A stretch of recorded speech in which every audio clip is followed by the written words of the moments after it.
May 13th, 2024. Today, we had a pretty interesting day. It was an inside day, meaning we did not trade above yesterday's high and we did not trade below yesterday's low. And inside days are the same as inside bars on the daily chart. So you kind of have to treat it the same way. When you look at the daily chart, you'll see we had an inside bar, and for the bulls, they see a high one, so they don't want it to trigger below. They want to instead get a breakout above. But usually high ones in bull trends lead to deeper corrections and then a reversal up. So, generally here, I'm expecting we're probably going to get below this low tomorrow, see what's there. And I would pay a lot of attention to, tomorrow it'll be yesterday's low, but I'd pay a lot of attention to today's low tomorrow because there could definitely be sellers below and we could get some sort of quick sell off. It's going to be minor if we get any sort of sell off, but we'll probably have to touch the high of May 7th since it's a breakout point. Bar one, it's a big double top with yesterday's bar six. You can see the market, it tries to do the same things a lot of days. We ended up getting a sell climax and then a weak channel. And today it was a little bit different, but a lot of similarities in that we got a sell climax and then a weak channel. So big double top with yesterday bar six. The neckline is down here. So you can see we were not actually able to break below the neckline. I thought bar one had at least a 30% chance, it's not really ever higher than 30, but I thought at least, 30% chance that bar one was the high of the day, considering there was a big gap up and a huge bear bar in the context overall in the daily chart. Made some sense for us to sell off a bit. So I thought, this is about as good of context as you can get for bar one to be, the high of the day. So I thought, 30% chance, very reasonable to sell below one, taking a chance that you have seen the high of the day. Follow through bar two, good for the bears. We're clearly always in short. Bar one was big enough that we were always in short from bar one, I would say, but bar two is confirmation. So some traders wait for that confirmation before selling. But you got to keep in mind that we're probably not going all that much lower. You're just getting back basically into yesterday's range, yesterday's bull channel. You can see we actually once we pulled back into the channel line, we did obey it again for a second right here. More follow through on three, but a tail on the bottom, and more follow through on four, but a tail on the bottom. So on a lower time frame, this is turning into a channel, and we're probably, after you get a spike and then a channel, you're going to get a trading range. So you have to be expecting a trading range pretty soon here. Still good for the bears, so you have to expect that at some point there's going to be sellers above four, but we could get a deeper pullback because it is the open and traders are going to be quicker to get out. So when they see this, a lot of traders don't want to sell directly above four. They want to sell, whatever, 2-3 points above four. Rather than sell above and scale in higher, they want to just take the scale in entry because it's very likely that we're going to get some sort of bounce here. Because the traders who are selling here, they have a decent profit, probably at least 5 points more. And you can see they have more than 2 to 1 of their true risk, which was down here, reached during bar three. So a lot of traders buying back shorts. 5, a bull bar, but not really worth buying anything. Bulls saw bar 4 as a high one. Big gap. You can just think of it as a giant bull bar, and we haven't traded below that low yet, which was around yesterday's close. That's part of the reason why yesterday's close would be support if we trade there. When we traded there is because can be thought of as a big bull bar, and when you have a big bull bar, the low of said big bull bar is going to be support since it is a buy climax low. Kind of like over here, we had a buy climax, we touched the low. So if this is a big bull bar, this is going to be support.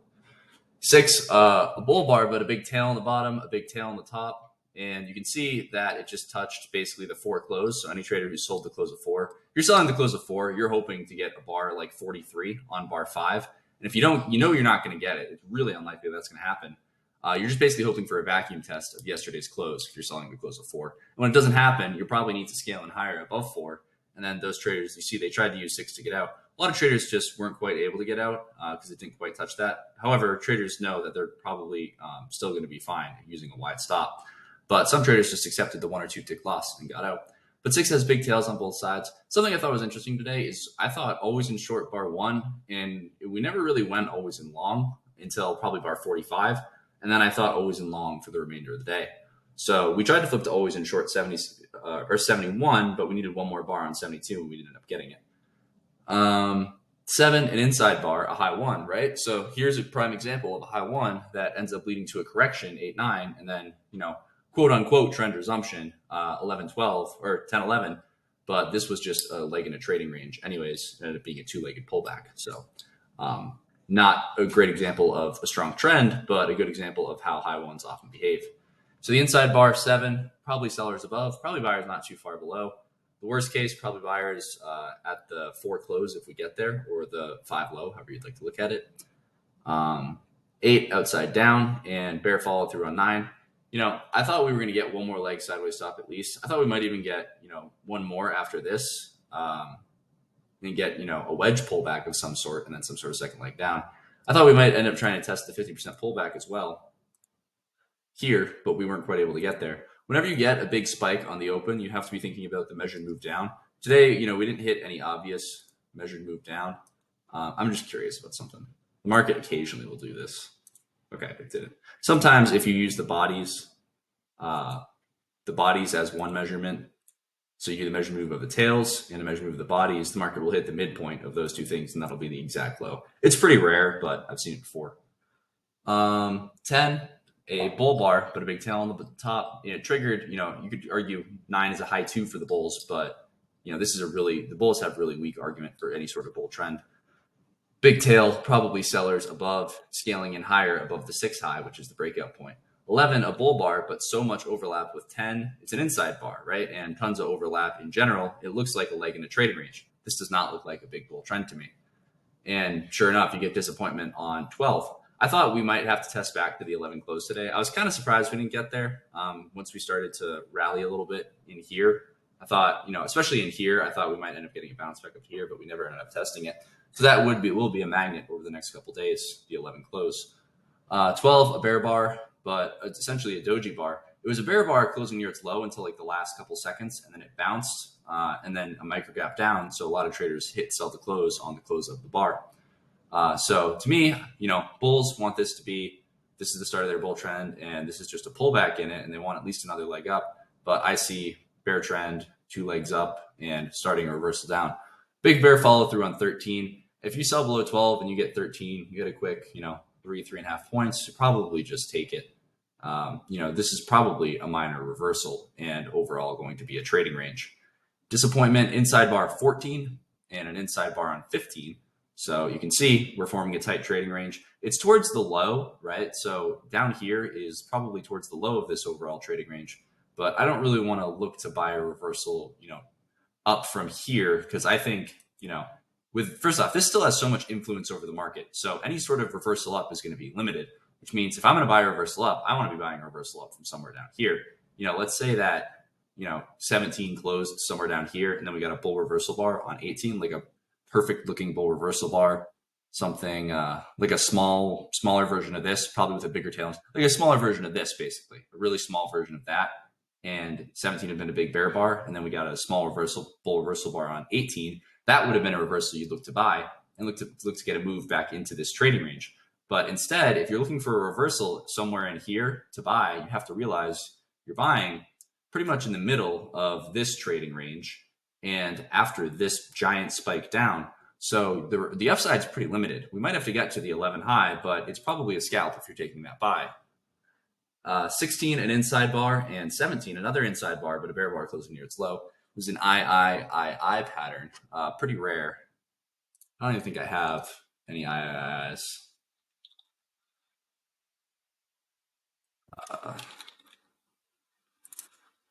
Sure, why not? We'll make another one. It doesn't really matter what you call it. I think what matters is knowing that it's basically just, a contracting range and some sort of tight trading range. So probably buyers not too far below, probably sellers not too far above, but it's a breakout mode pattern. And when you have a breakout mode pattern, you have to keep in mind that 50% chance first breakout is going to fail. You can see we tried to get the breakout on 18, but a big tail on the top, a big tail on the bottom, not all that great.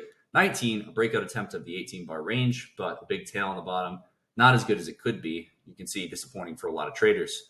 20, an inside bar. Some traders will argue that this is some sort of wedge, 9, 13, 19, and they should get at least 2 legs sideways to up. I think, failed breakout of the 18 bar range as well, but it seems like we're in a bear channel now. Again, if I'm going to be buying a reversal up here, it looks more like a leg in a trading range, right? If you just look at how this looks, it's easier to do if you take away the big spike. If you just look at this, does this look like a bear trend to you? Not really. It looks like a leg in a trading range.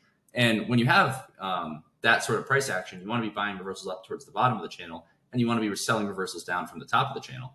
So it doesn't really make a lot of sense to be selling way down here as 25 is falling, or looking to sell these closes or anything. It makes more sense to be selling higher in the channel, bars like 22. 22 is still not great, but best trade of the day probably 41, 42. And then buy reversals up from the low. It was a massive wedge for 25, 45, but that's the point. So when you're looking at something and you think it's really not as strong as it could be, it's probably more of a leg in a trading range instead of a bear trend. So 21, good bull bar, retesting the tight trading range. So we failed to break out below. We're trying to break out above now. And you can see 22, we get a failed breakout above now. So I think a lot of bulls disappointed will start to exit. Buying close 21 is really risky. You're hoping for, basically a big bull bar on 22, but you're probably not going to get it. So probably better to wait. And any traders who did that, they were quick to get out. 22, I think, is a reasonable sell. You could argue breakout, pullback, and then you could sell looking for a breakout to the downside here, but it's just risky in general. You can see 23 was a bear bar, but not a very strong close. Why does 24 happen? Well, a lot of traders don't sell 22, I think, because they're scared of getting, this is my theory anyways, 124. A lot of traders don't sell 22 because they're scared of getting trapped and getting some sort of, basically one tick trap and then a reversal up and having a bar that looks like this and taking a loss. But instead on 23, we got a bear bar. And they look at the bear bar on 23 and they say, well, it's not very good, but it is, we are on the moving average and, it is follow through for the bears. It's not follow through for the bears. It doesn't close below its midpoint, but it's still a bear body. So they're getting the same price that they could have gotten selling below 22, but they now have more information. So that's why a lot of traders will sell that close for some sort of scalp, I would imagine. I don't do that. That's just a theory thing. So I don't know if I'm right, but that's just my thoughts on it. I don't know. Yesterday's close, like a 4-point scalp. So they could have made a lot more, but hindsight, obviously. 25, a huge bull or a huge doji bar. Disappointing, I think. Bulls wanted it to be closing near its high so that they could argue it's some sort of low of the day. And bears wanted a big bear bar as follow through for 24. I think in general, 24 was a bit of a surprise, and 25 is trying to break out below this channel. And I don't really think it's all that likely that we're going to get this big breakout below the channel. I think what's more likely is we're going to start to go sideways. You can see we get another inside bar on 26, a low one, but not all that great. Another inside bar, 27. So we have an II, and we're starting to do this again, right? So what happened here? Failed breakout, and it moved down. We're lower now. And again, this looks like a leg in a trading range to me. So I don't think that this is going to result in some sort of big bear trend. I thought it was maybe slightly more likely that we ended up getting some sort of bounce here. Inside bar again on 28. Do you buy above 28? I think it's pretty okay to buy above 28, but it's not really a swing trade, I don't think. I think it's more of a scalp, because if you're looking at this, ideally you would want it to test back up to the top of the channel, because the tops of channels are magnets. So you have potentially, I don't know, some sort of leg 1, leg 2. Maybe I'm sure there's some sort of measured move in here. Like that, leg 1, leg 2, something like that. But ideally you want 28 to test up to like the 11 close, but that's pretty hopeful. More likely, you're going to test up towards the 21 close and the 22 open, because the bar 22 was the start of the most recent sell climax. And just like how buy climax lows right here is going to be a magnet in a trading range, sell climax highs are also going to be a magnet in a trading range. So that we're probably going to end up rallying up to here. I thought buying above 28, 60% chance that you get some sort of reasonable bounce here. But you want it to happen fast. You want it to do exactly what it did, get some sort of quick rally. You don't want this to start kind of going sideways. If you get kind of a bar like this, a lot of traders will get uncertain. And if you bought, look where it went, 2.5 points above 28. Why 2.5 points? Well, if you buy one tick above 28 and you're going for 2 points, so you're going for 2 points from this price. So it would be 52.47.5.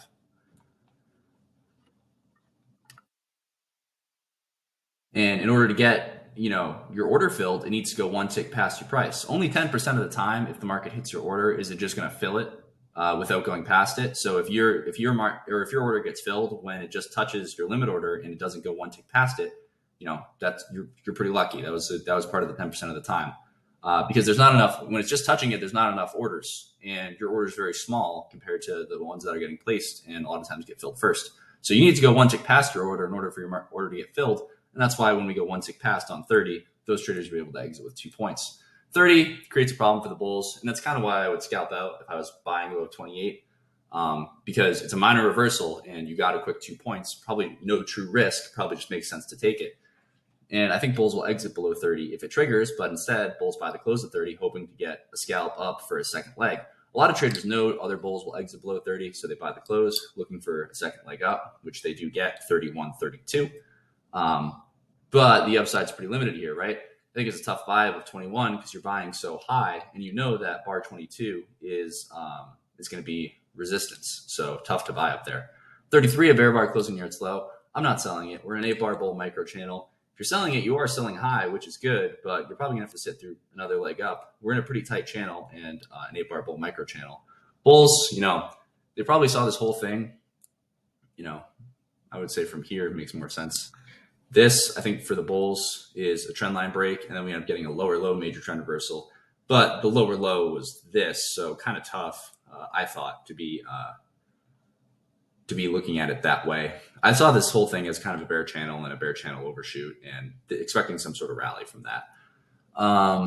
34, disappointing follow through, relatively expected. We might have to test the 32 close because that's a magnet in a trading range day. You can see over here, even buying the 70 close, if you bought 70 close, you know how to stop maybe below the bottom of the channel or way down here. I wouldn't recommend that trade at all, but it's theoretically reasonable if you're willing to buy more, below 66 or, below 69, scale in and then get out up here. 36, 37, you can see we're forming a micro double top around the 32 high. It's some sort of wedge, right? 1, 2, 3, or you can look at it as like a triple top, 1, 2, 3, something like that. I think the point is we're at a sell climax high, and the bears want to get some sort of reversal down for a few legs. The bulls are hoping that we're going to end up getting a breakout above this wedge and then some sort of measured move up, but it's not really all that. I don't think it's as likely. It's a pretty tight channel up, and it should get some sort of second leg, but I'm just not sure how much higher we're going to go here. If we were going to go higher, I'd rather buy a reversal up from lower, like 45. 38 is a wedge. It's an okay sell, but following basically 3 dojis, tough to take. Follow through 39, disappointment, bar 40. I think if you sold, you don't get out above 40, you just sit. Outside down 41. If you did get out, you definitely sell again 41. And follow through 42, testing the moving average. You can see traders sold again. Why do they sell again? Well, if you didn't short 38, you were scared, and you tried to sell again after you got 41. 41 is a confirmation traders wanted, and they tried to get back in 42, but it didn't go one tick past the order. So a lot of those traders are trapped out of the trade, and that's why they end up selling below 42. Again, I think 42 on the moving average. Bear channel down. I think it's a pretty solid sell, betting we're at least probably going to get, to this close, the 27 close, if not lower. But it's a trading range day, so you have to be scalping, at least some. Follow through 43, big bear surprise, really good for the bears, and more follow through 44. Can you sell 43? Of course, yeah. Big bear bar, always in short, go for it. Can you sell 44? Maybe. It's kind of a lot more tricky though, because your risk is really big, and this is probably a trading range day. What are the odds we just get some massive collapse, like to way down here? They're really not all that likely. And if you're selling, you know that bar 4, bar 25 is a trend line, and you're selling right near it. And you know that the neckline of this double top is going to be support and yesterday's low. So you're kind of selling into support. So it's a bit tricky to take the sell. You can probably take it, but just that's why 44 is more difficult than 43. Big reversal up 45. I think, very credible wedge, 3, 25, 45, lower low major trend reversal. Probably an okay, or definitely an okay swing buy.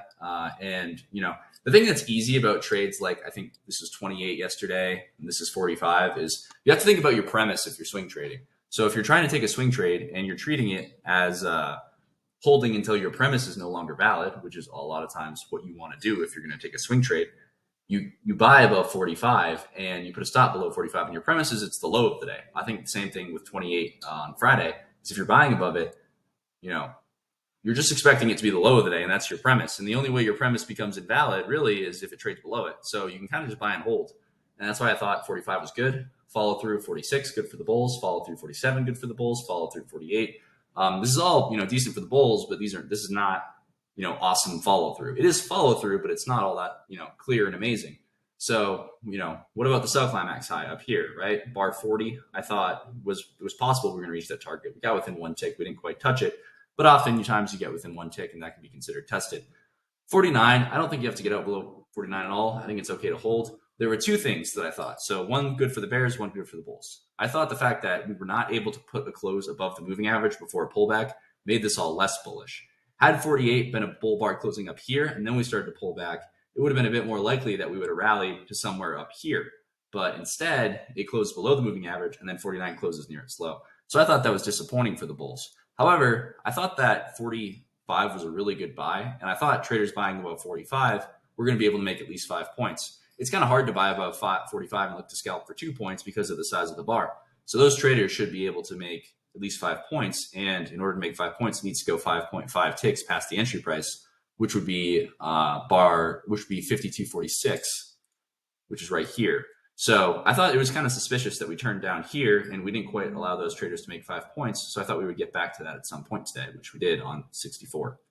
So 49, a bear bar closing near its low. Bears see a sell-off and a low one short, 48, and the follow-through bar, 49, but I'm not selling that. I still think always in long from 45, 46. Follow-through for the Bears, 50, but not good. I think the bull channel's up is too tight. I was very convinced we were going to get to the 48 close. So Bears are going to need to do a lot to change my mind. 51, a doji bar, not really all that ideal for the Bears. 52, a doji bar, again, not really all that ideal for the Bears.